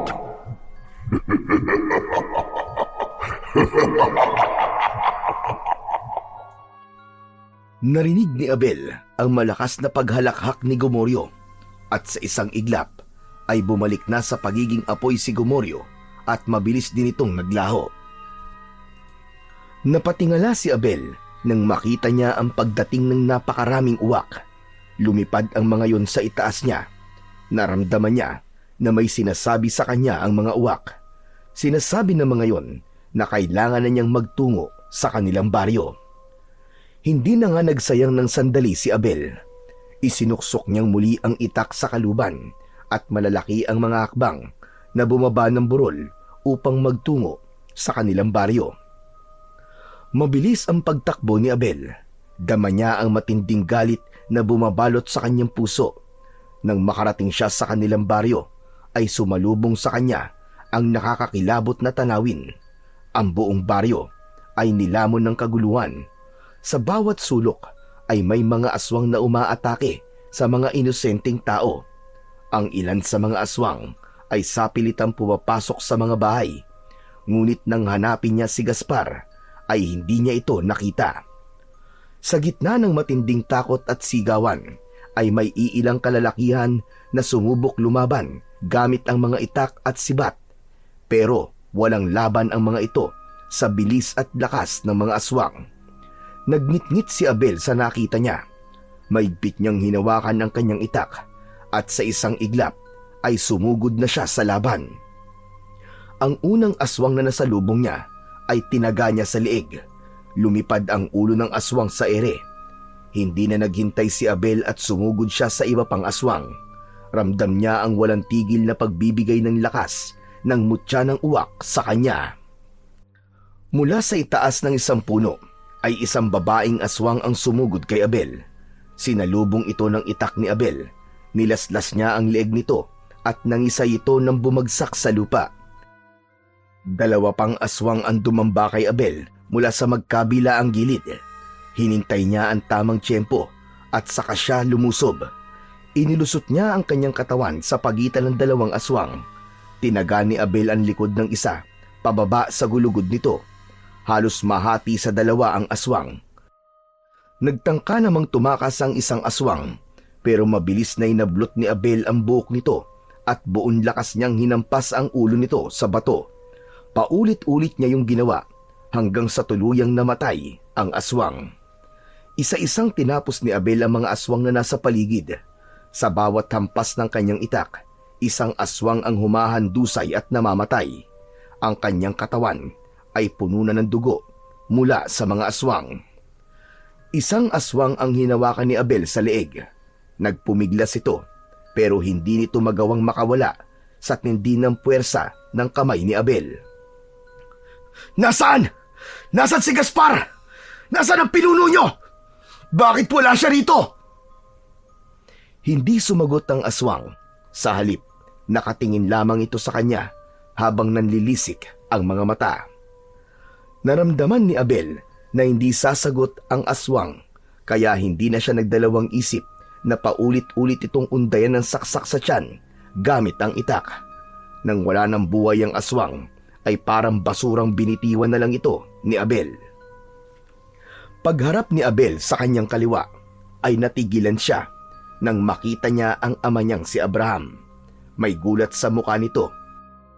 Alam niyang hindi ito makapaniwala sa nakikita na ang sarili nitong anak ay halos maligo na sa dugo ng mga aswang. Ngunit laking gulat ni Abel nang mula sa likod ni Abraham ay mabilis na lumitaw si Gaspar na nasa anyong aswang. Bago pa niya mabigyan ng babala ang kanyang ama, ay mahigpit nang nahawakan ni Gaspar ang batok ni Abraham. Inangat ni Gaspar sa ere si Abraham nang walang kahirap-hirap. Walang hiya ka, Gaspar! Bitiwan mo ang tatay ko! Hindi ko alam kung paano ka pang nabuhay. Pero gusto kong makita mong muli ang kamatayan ng isa sa mga mahal mo. Gaya ng ginawa ko sa babaeng pinakamamahal mo. Kumulo ang dugo ni Abel dahil sa sobrang galit. Hinawakan niya ng mas maigpit ang kanyang itak. Anumang sandali ay handa na siyang sumugod kay Gaspar. Ngunit inisip niya ang buhay ng kanyang ama. Hanggang sa biglang may dumating na napakaraming uwak. Sumugod ang mga yon kay Gaspar. Walang tigil na tinuka ng mga uwak si Gaspar sa iba't ibang parte ng katawan nito hanggang sa nabitiwan nito ang ama niyang si Abraham. Papa! Papatumakas na kayo rito! Bilisan nyo! Hindi na nagdalawang isip pa si Abraham at agad itong lumayo kay Gaspar. Patuloy ang pag-atake ng mga uwak kay Gaspar. Napapaatras ito at panay ang taboy sa mga uwak. Naisip ni Abel na yun na ang kanyang pagkakataon para tapusin na si Gaspar. Mabilis siyang sumugod dito. Buong puwersa niyang itinarak ang itak sa sikmura ni Gaspar. Isang nakakabinging sigaw ang pinakawalan ng pinuno ng mga aswang.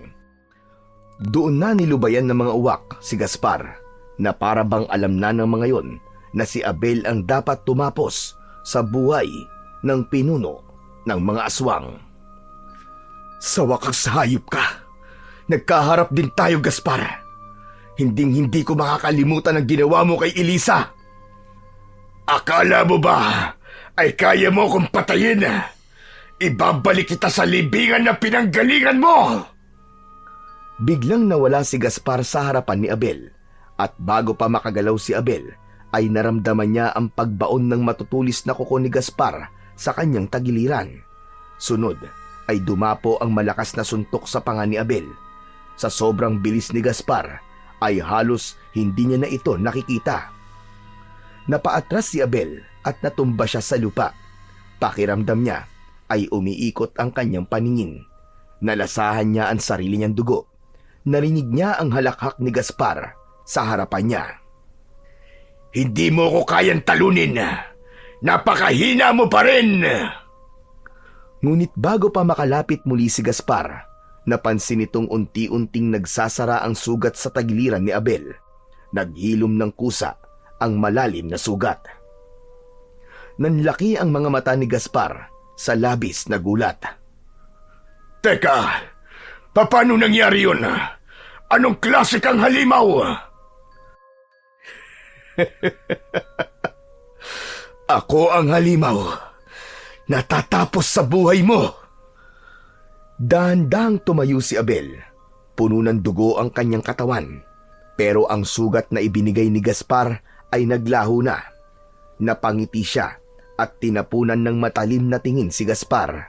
At sa isang iglap, muling sumugod si Abel kay Gaspar at sa pagkakataong yun ay handa na siyang tapusin ang laban. Sa pagkakataon na yon ay si Abel naman ang nagpakita kay Gaspar ng kanyang bilis.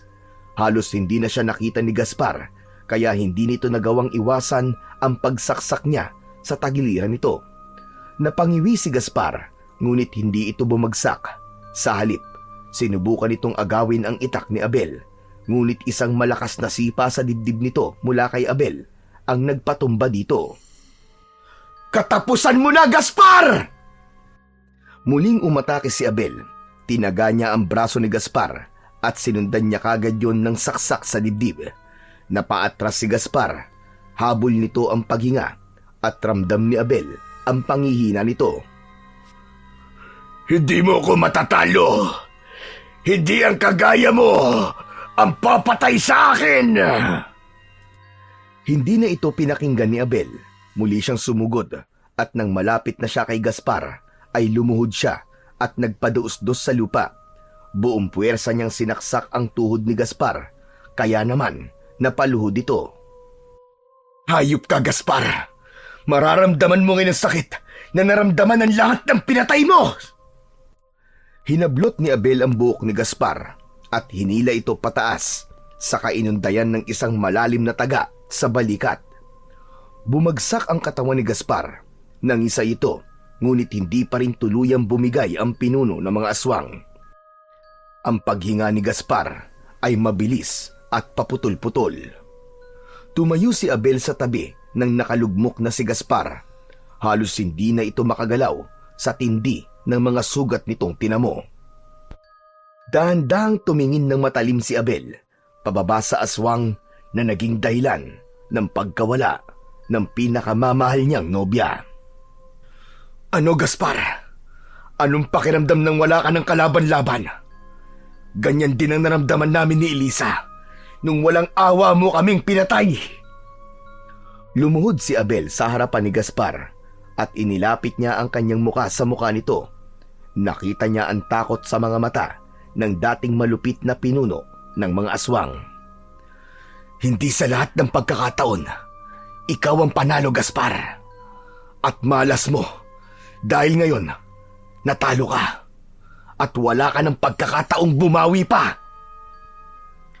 Buong puwersang tinaga ni Abel ang dibdib ni Gaspar. Sunod na bumaon ang talim ng itak sa leeg nito. Halos malunod na si Gaspar sa sarili nitong dugo, pero para kay Abel ay kulang pa rin yun.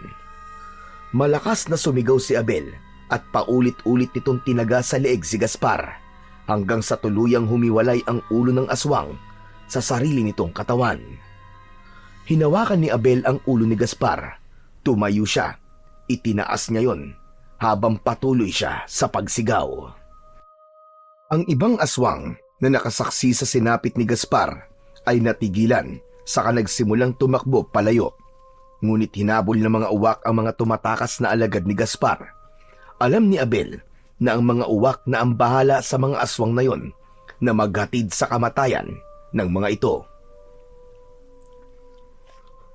Abel? Abel, anak? Natigilan si Abel nang marinig ang boses ng kanyang ama.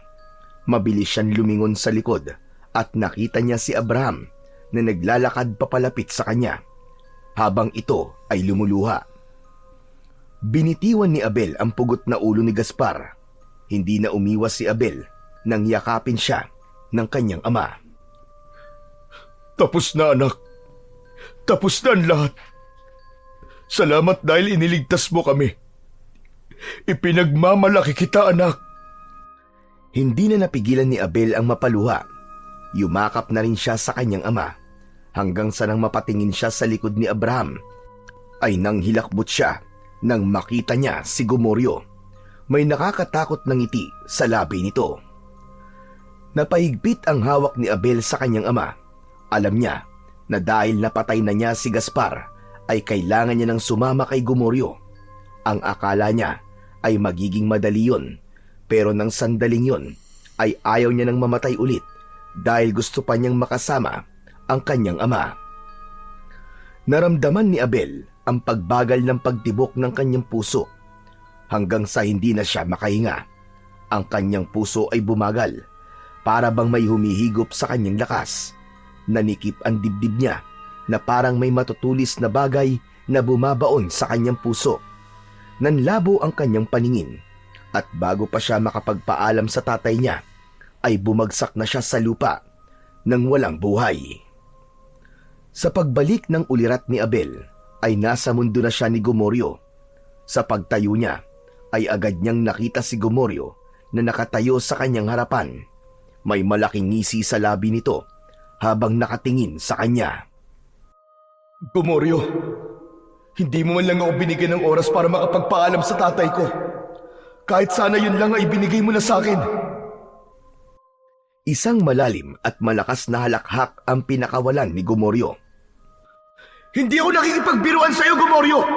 Kaya wag mo akong tawa ng demonyo ka! Akala ko ba ay galit ka sa tatay mo? Bakit kailangan mo bang magpaalam sa kanya? Noon yun, Gomoryo! Noon yun! Pero nang mamatay ako at nakita kong paano nagluksa ang tatay ko, ay doon ko napagtanto na hindi niya ginusto nangyari sa nanay ko at mahal na mahal niya ako. Ginawa niya lang ang lahat para mailigtas ako kasi ganun niya ako kamahal.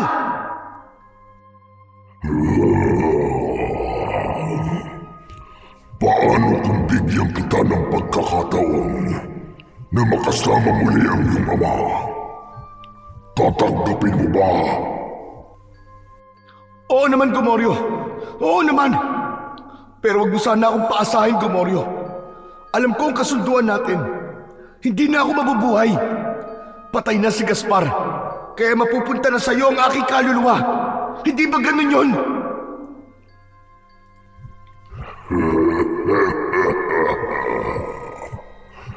Paano kung sabihin ko sa iyo na may isang kaluluwa na nagsakripisyo para sa iyo? Para ang kaluluwang yun na lang ang kukunin ko, imbis na sa iyo.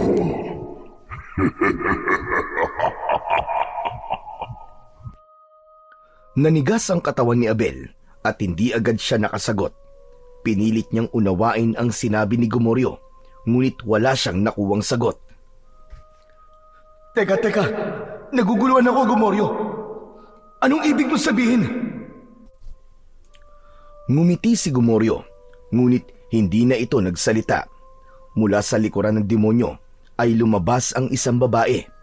Nanlaki ang mga mata ni Abel nang mapagtanto niya na si Elisa ang babaeng yon. Matamis itong nakangiti sa kanya at bakas sa mga mata nito ang pagkasabik sa kanya. Agad na tumakbo si Abel palapit kay Elisa at niyakap niya ito ng maigpit. Ipinikit niya ang kanyang mga mata. Ninanamnam niya ang presensya ng babaeng pinakamahalaga sa kanya. Hindi niya akalain na darating pa ang tagpong yun matapos niyang makita na mamatay ito sa mismong harapan niya. Ngunit ang kasiyahan sa puso ni Abel ay naglaho ng isang bagay ang kanyang napagtanto. Kumalas siya sa pagkakayakap kay Elisa at kinakabahan itong tinignan. Elisa? Elisa, wag mo sabihin na ikaw ang kaluluwang nagsakripisyo para mabuhay akong uli. Oo, Abel. Ako nga ang kaluluwang tinutukoy ni Gomoryo. Hindi ako papayag, Elisa. Bakit mo yung ginawa? Dahil alam kong gusto mong pumawi sa tatay mo. Alam kong gusto mong itama ang lahat. At gusto kong mabuhay ka, Abel. Gusto kong ipagpatuloy mo ang buhay mo na kahit wala ako sa tabi mo, ay gusto kong maging masaya ka pa rin. Teka. Hindi naman ako papayag na mapunta ka sa isang demonyo. Mas mabuti pang ako na lang ang kunin niya. Huwag mo na akong pigilan, Abel. Ito ang desisyon ko. Ginawa ko to dahil mahal na mahal kita. Mahal na mahal din kita, Elisa. Pakiusap. Huwag mong gawin ito. Mahal na mahal kita, Abel. Mananatili ka sa puso ko kahit dito sa kabilang buhay. Maraming salamat sa lahat. Nanlaki ang mga mata ni Abel nang makita niyang hinawakan ni Gomoryo ang isang kamay ni Elisa. Mabilis na kumilos si Abel upang agawin si Elisa sa demonyo, ngunit hindi niya magawang igalaw ang kahit na anong parte ng katawan niya, para bang may hindi nakikitang kadena na pumipigil sa kanya. Nakatingin lang si Elisa kay Abel at kahit na konting pagsisisi ay walang nakita si Abel sa kanyang nobya, hanggang sa marahan ng lumayo si Elisa at Gomoryo kay Abel. Unti-unting nilamon ang dalawa ng kadiliman. Dahan-dahan silang lumayo ni Gomoryo. Elisa! Huwag kang umalis, Elisa! Pakiusap, bumalik ka! Walang nakuwang sagot si Abel. Napuno ng sigaw niya ang lugar na yon. Hindi nagtagal ay naramdaman niya ang isang malakas na puwersang humigop sa kanya. Pakiramdam niya ay nasa loob siya ng isang ipo-ipo, hanggang sa tuluyang nagdilim ang paningin ni Abel. Hindi nagtagal ay muling nagising si Abel. Marahan niyang iminulat ang kanyang mga mata. Ang una niyang nakita ay ang mukha ng kanyang amang si Abraham na lumuluha. Naramdaman niya na nakahiga siya sa lupa habang nakayakap sa kanya si Abraham. Nang makita ng tatay niya na nakabukas ang kanyang mga mata, ay nagliwanag ang mukha nito. Anak! Diyos ko, buhay ka! Akala ko'y wala ka na, anak! Salamat sa Diyos! Salamat po, Panginoon! Napuno ng matinding lungkot ang puso ni Abel nang maalala ang sakripisyong ginawa ni Elisa para sa kanya. Hanggang sa kabilang buhay ay ipinaramdam pa rin ito sa kanya kung gaano siya nito kamahal. Muling tumingin si Abel sa mukha ni Abraham at napahawak siya sa braso nito. Papa, patawarin niyo po ako sa lahat ng hindi magandang bagay na nagawa ko sa inyo noon. Sorry po kung ikaw ang sinisisi ko sa pagkamatay ni Mama. Ngayon, Papa, naiintindihan ko na po ang lahat. Patawarin niyo po ako. Anak, kalimutan na natin ang lahat ng yon. Magsisimula ulit tayo. Magsisimula ulit tayo ng panibagong buhay. Hinawakan nito ang magkabilaang balikat ni Abel at marahang tinapik ang mga yon. Hindi na napigilan ni Abel ang kanyang luha. Sa unang pagkakataon, naramdaman niya ang tunay na kapayapaan sa kanyang puso matapos niyang humingi ng tawad sa kanyang ama. Maingat na inalalayan ni Abraham si Abel para makatayo. Tahimik silang naglakad pauwi at pagdating nila sa kanilang bahay ay agad na ibinagsak ni Abel ang sarili sa malambot na sopa. Sa wakas, nakauwi na rin ako sa tahanan natin, Papa. Matamis na ngiti ang isinagot ni Abraham. Hindi ito nagsalita, ngunit sapat na ang tingin nito upang iparating ang lahat ng nais nitong sabihin. Alam ni Abel na yun na ang simula ng panibago nilang buhay, hindi lamang para sa kanilang mag-ama, kundi para na rin sa buong baryo, dahil patay na si Gaspar. Matapos ang lahat ng nangyari, ay bumalik na ang kapayapaan sa baryo ni na Abel. Labis ang pasasalamat ng lahat kay Abel dahil siya ang nagsilbing tagapagtanggol ng mga ito. Ipinaalam din ni Abel sa kanyang ama ang lahat ng nangyari at kung paano siyang nabuhay muli. At ang bagay na yon ay nanatili na lamang sa pagitan nilang mag-ama. Sa kabila ng napakaraming magagandang bagay na nangyayari, ay nanatili pa rin ang lungkot sa puso ni Abel sa pagkawala ni Elisa. Ngunit sa halip na magmukmuk at umiyak palagi, ay pinili niyang magpasalamat dahil naranasan niya ang pagmamahal ni Elisa nung buhay pa ito. Alam din niya na ang pinakamagandang paraan upang suklian ang sakripisyo ni Elisa ay ang mabuhay siya ng matuwid at tamang paraan. Nanatili kay Abel ang mutya ng uwak, ngunit itinago niya ito. Alam niyang taglay nito ang isang kapangyarihang hindi dapat basta gamitin. Sa bawat araw na lumilipas, ipinagdarasal niya na sana ay hindi niya na muling kailanganing gamitin ang mutya ng uwak. Nais niya na ang kapayapaang kanilang nakamit ay manatili magpakailanman upang wala nang iba pang magdusa sa kasamaan ng mga nilalang ng kadiliman.